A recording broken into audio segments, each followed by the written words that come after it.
What's up guys, the UFC card just wrapped up and it was a really good one. This is a great fight night with a lot of finishes. There was a total of 7 finishes, 4 decisions, and most of those finishes happened in the first round, the majority of them in the main card. That was a quick main card, man. And if I have to give the fight night card a rating, I'd actually give it an 8 out of 10. That was great. Like, there was some fantastic fights. Some history was made with Matt Brown's knockout, new contenders getting over some of the older fighters, and a lot of great prospects perform. That's one of my favorite things about the sport, when I see great prospects actually show out and put on a performance. We saw a lot of that throughout the card. But let's start with that main event. Jailton Almeida defeated Jairzinho Rozenstruik in the very first round, 3 minutes and 43 seconds with a rear naked choke submission. This is a clear-cut, one-sided domination. Almeida came out there and just wrestled him. Quick takedown, double-legged him. Even though he was a lot smaller, you saw the strength difference between the two. Almeida was still able to get one step ahead of Rozenstruik, who hasn't really fought that many grapplers in his career. He's still a pretty one-dimensional striker, and once the fight got taken to the ground with that turn that Almeida had on his double leg, the fight was pretty much over. I mean, Rozenstruik didn't really know what to do on his back. He was just elbow framing and that was it. Whereas Almeida was just slowly transitioning, really securing how he was going to get those positions on top of Rozenstruik, and got that quick rear naked choke. It did remind me of the Jones and Gane fight, where the grappler in that fight just made short work once he got the fight to the ground. And the striker who was on the bottom didn't really know what to do to get out of those sequences. And with that, Almeida is going to be in the top 10. And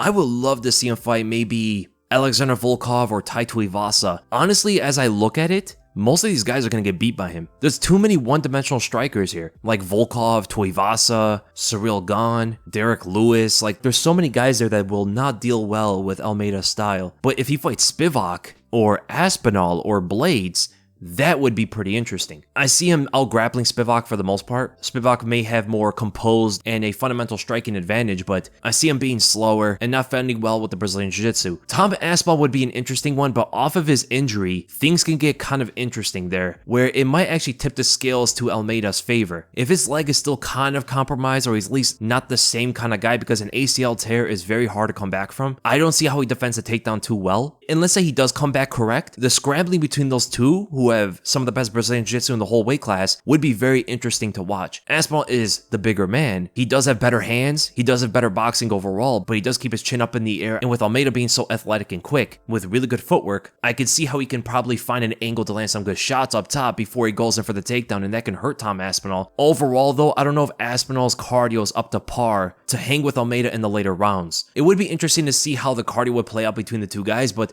knowing that Almeida is going to be, 20 pounds lighter, he's probably going to have better cardio going into the fight. So it would be an interesting one. I would love to see Tom Aspinall versus Jailton Almeida. People are saying Curtis Blades. That would be tough for Almeida if he can't get the fight to the ground. If he can, then Blades is probably going to get submitted. But if it stays on the feet, Blades has so much more experience when it comes to striking. It could give Almeida a bit of an issue. So what do we do? Who do we put him up against? Volkov makes sense, Tuivasa makes sense, Aspinall and Blades, they all make sense for different reasons. But a lot of people seem to want Aspinall versus Blades again. And if they do that rematch, maybe him versus Volkov or even Spivak. If I can choose, I would love to see him fight Aspinall, because I think it's the best fight. And as for Rozenstruik, I guess do him and Ivanov. He's not in a great position in the rankings right now. Johnny Walker defeating Anthony Smith by a decision. He finally beat a top 5 fighter. Remember back in the day when we were thinking that Johnny Walker was the guy? He was going to be the guy that will give everybody a problem. And then he just started getting knocked out all over the place. Now he's on a win streak, looking a lot better than ever before. He's looking a lot more composed, especially in his defense, than ever before. And he has all the offense to give anybody problems. He's the most athletic guy probably in the whole UFC too, so he has a lot going for him. It might actually be the time where he finally realizes his potential. Are we finally walking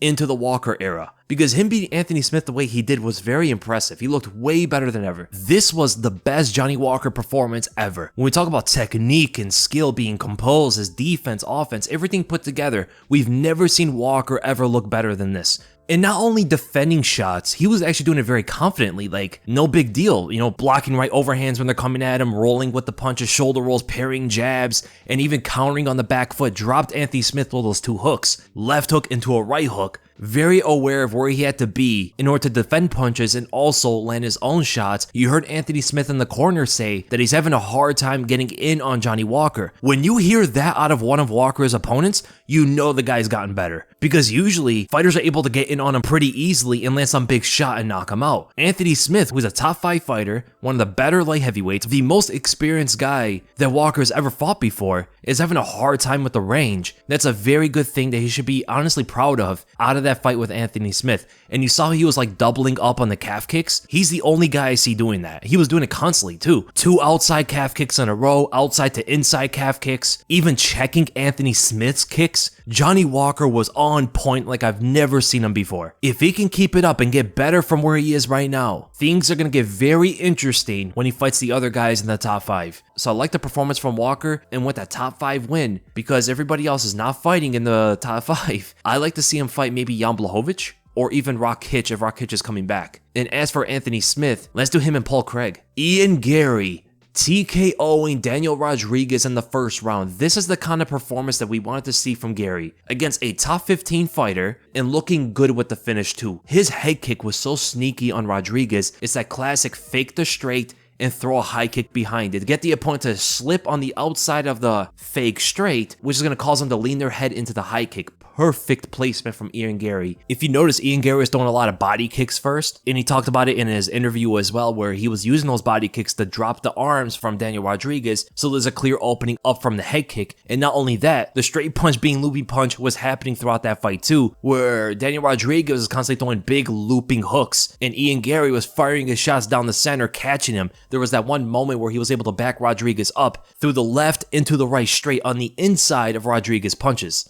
Great stuff from Ian Garry, man. And Rodriguez is a good fighter. I mean, this is a guy who fought very well with Li Jingliang, and he finished this guy in the first round. Crazy, man. Good finish. Good stoppage. Rodriguez is a tough guy, man. To do that to him, Ian Garry not only should be in the top 15 now, but I would like to see him up against Michael Chiesa. That was great. To see guys like him and Jack Della Maddalena rise into the top 15 is very interesting. This was the guy I was looking forward to. Carlos Ulberg getting that first round knockout against Ihor Potieira. If you guys don't remember who Ihor Potieira is, he's the one that emoted after he knocked out Shogun Rua. That was so disrespectful. Ulberg just knocked him out with a check hook. And it wasn't like a big windup. This is a big example of you don't need to swing wide to land some big punch. Short hook on the back foot, decreasing the power, but all you need is the right placement. Ulberg just touches him with a hook and that was it. Footwork always nice to watch. He's nice to watch. Pause. I think he actually is one of the better prospects of that light heavyweight division. Now, we have to see how he does up against a proper grappler, because there are some good grapplers in the light heavyweight division as he's putting out these strikers left and right. In terms of striking skill, because he does train with Adesanya so frequently, he will give a lot of strikers some issues. He's extremely well-rounded, a lot of power, great speed, great footwork, and a good understanding of the technical aspect of the sport. Carlos Ulberg is a problem. He's right outside the top 15 now. I wouldn't rush him in there yet. I put him up against another guy outside the top 15. It could be anybody, just to rack up this highlight reel. I did miss the Alex Morono fight. Matt Brown getting an historic knockout, tying most knockouts in UFC history with a one-punch counter right straight against Court McGee, another veteran in the game. Matt Brown is crazy. He is the immortal in the sense that he's always able to perform no matter how old he gets. Everybody loves Matt Brown, and just keep putting him up against these older guys. I mean, if anybody's left there, let's put him up against it. I think if Nick Diaz still wants to fight, let's do him versus Matt Brown. Ji-Young Kim just cheating the whole fight, knee to a grounded opponent, which I don't like that rule, but it's there. You can't do it. Kicking Mandy off of her when the round was pretty much over. Deserving win for Mandy Bohm. Bryan battled with a 14-second knockout against Gabe Green. Gabe Green came at him hot, man, throwing punches at him. Now, the punches he was throwing didn't have a lot of power. He didn't put much behind them, but he was going forward, throwing his arms. And Bryan battle, rolling with the punches and came over with the right hook